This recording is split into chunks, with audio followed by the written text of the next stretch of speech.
Hi there, Chad here from Chibi AI. Let me introduce you to a new tool that I'm launching very, very soon. This might already be live by the time you watch this video. But what I want to show you is our new Compose Prompt tool, which is right here in our side tools. The side tools are the ones that appear here to the left of the document. And if I had more content, I'd show you, but they follow you around as you work through your content. Now I want to show you something really cool about the Compose Prompt tool, because if we click this, we get a prompt box. And you know, if you've been in the AI space for a while, you're like, ooh, a prompt box. But this is really cool in Chibi because it basically gives you access to all of your resources, all your context and everything all in one place. It's almost like a little cauldron where you can cook up your own really cool prompts, really cool prompt recipes, I guess. And so what I want to show you first is, let's just get out of here real quick. And this is just a demo document about pineapple on pizza, which is a pretty divisive topic, right? So I'm going to click here, and I'm just going to recall my last prompt. And this is because all I did was have a prompt I already tested and just says, explain why pineapple is the absolute best pizza topping. And we'll just hit compose here. But before I do that, look over here, we'll see that we're on our blank roll model, and it's using Gemini Flash 1.58 Bravo. Go. So we'll get something and see pineapple on pizza as a matter of personal preference. Okay, not bad. Cool stuff. Let's go ahead and instead of that, let's just undo. We can come back to here. See, it's reset back to normal so that I can type up a different prompt if I want to, but I can also just recall that prompt again. Every time I run a prompt, that latest one will be in the recall like that, so I can just go right back to it. If maybe I didn't quite like the result or I wanted to change up the prompt, I can do that. So that was pretty cool. Let's go ahead, and we're in my roles right now. Let me just showcase something else that's really neat. Let's go open up my experiments here, and let's just switch the document role to the hard-boiled writer. We'll come over here and we'll bring this back up, and let's run it again. Takes a long drag on a cigarette, stares out on a rain-soaked window. Listen up, kid. Pineapple on pizza ain't no debate. It's a confession. Anyways, you can see what's going on here is we're able to take advantage of our AI personas to get completely different results. So you can imagine if you had them set up just the way that you needed to. Maybe you have a role per character that you're writing in your story, or you have a role that's your main blogger kind of persona, so that it writes in the way that you write your blog posts and stuff like that. Pretty cool stuff. Let's go ahead and undo that again. Let's switch to the Adventure Weaver, and let's see what happens when we use that one. Let's run this. The air hangs thick with the scent of brine and wood smoke. You stand at the edge of a crumbling pier. The rhythmic crash of waves, a constant hypnotic lullaby. Let's see, where does it start talking about pepperoni? Oh, there we go. Scattered on a worn wooden table are various ingredients: glistening mozzarella, plump tomatoes, glistening pepperoni, and a vibrant golden pineapple. Nice. So this role is actually designed as one of those choose your own adventure type of things. And so here we are. You feel a pull, a sense of intrigue. You've never experienced this before. This is kind of a what do you do next kind of situation, right? And interesting enough, I think I could probably even do that. Let's see. Let's enter the shack. See what happens. You push open the creaking door, the scent of cinnamon, okay, and tropical pineapple, right? Cool stuff. Let's go ahead and undo this again. Let's go back. So you can see our roles are doing some really interesting stuff, right? Let's go ahead and go back to our blank role so that we're just working with something with no extra kind of instructions in it.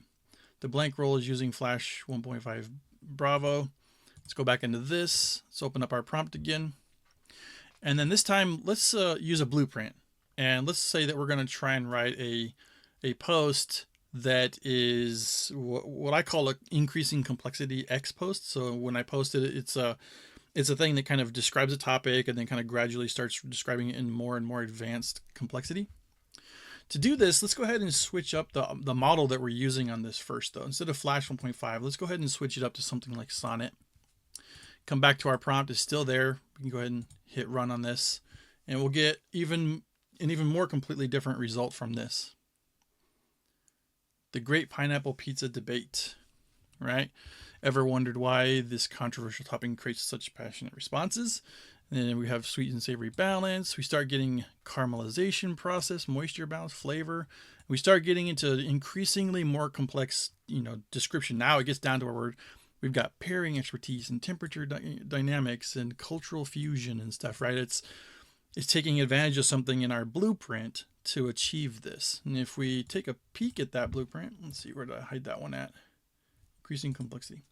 You notice that we're telling it to loop. We're even giving it some formatting. We're even telling it to use this emoji. It's actually using them too.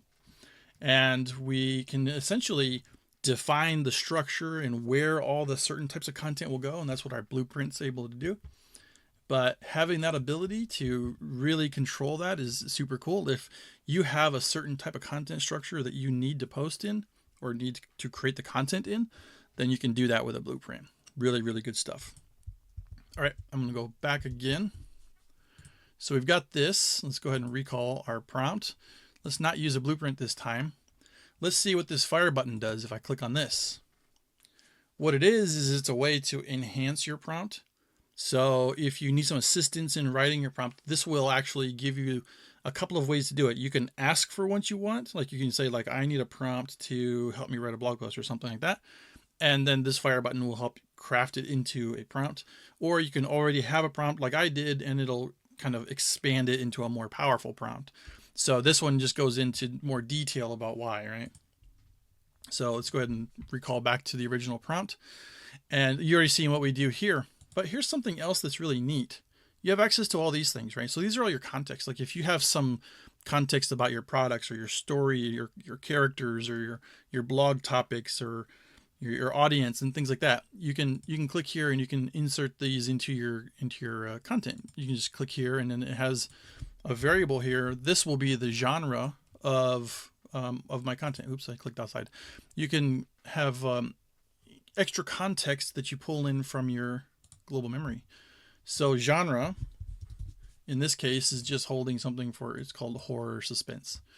I probably wouldn't use it here in this particular prompt, but that means that these words here, horror suspense, will actually come over here and be set up here and used here.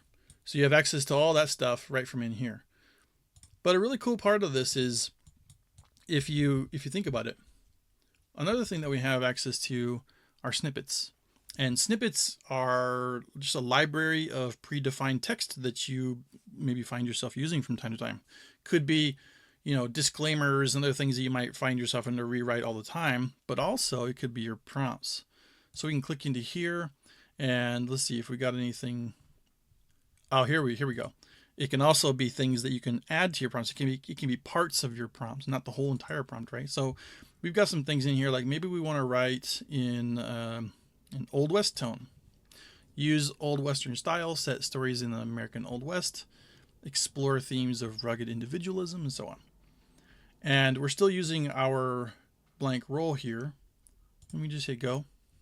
So this is what I mean by at the beginning I said that it's kind of like this cauldron where you can cook up your own really cool prompts just right there in your document and have access to all your different contexts and all these different things that make it so that you can create really powerful prompts right in there, right in the middle of your document. So there we go. We've got the Old West version of why pineapple on pizza is the best. Let's go ahead and undo this as well. And we'll bring this back. The other thing I want you to be aware of when you're using this is that this prompt tool, this composed prompt tool, has access to the context above it. So right now there's only one passage, but it can see that information when you're prompting. So if you wanted to ask it to do something to that text or maybe continue on from that text, you can do that.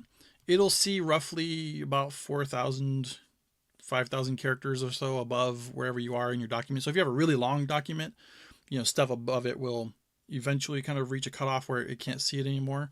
But kind of in the immediate 4,000 or 5,000 character area, it'll see that. And also it has access to memory by default. So if we'll go over here in our document memory, and we've got all this stuff about pizza, but right now it's turned off. This toggle right here turns memory, the whole entire memory set, on and off. If the memory set is off, then it does not get used in your write buttons in these side tools and stuff, like the compose prompt tool and and these others. But if you turn it on, then they're all used unless you turn each individual field on or off. Just the active fields will actually be used.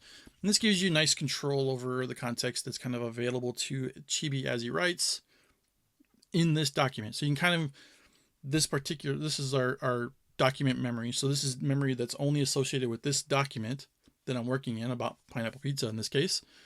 And that gives you basically a canvas that has additional information and context over here that can be used by the AI as I work on this particular content. So if you're thinking maybe you're a blogger and you've got you're a gardener, you blog about gardening, and you can have some information about your garden and maybe what you're going to do. You can have some information about your audience and things like this in here.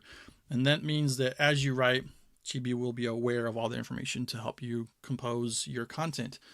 Combine that with the roles and you being able to define exactly how it writes and even blueprints to define the structure and set everything up in that way, you have a very powerful capability to create content that really you can't do in other AI apps very easily. And once you've got all these things defined, they kind of just become an automatic system that you can use to do this over and over again and get really great results.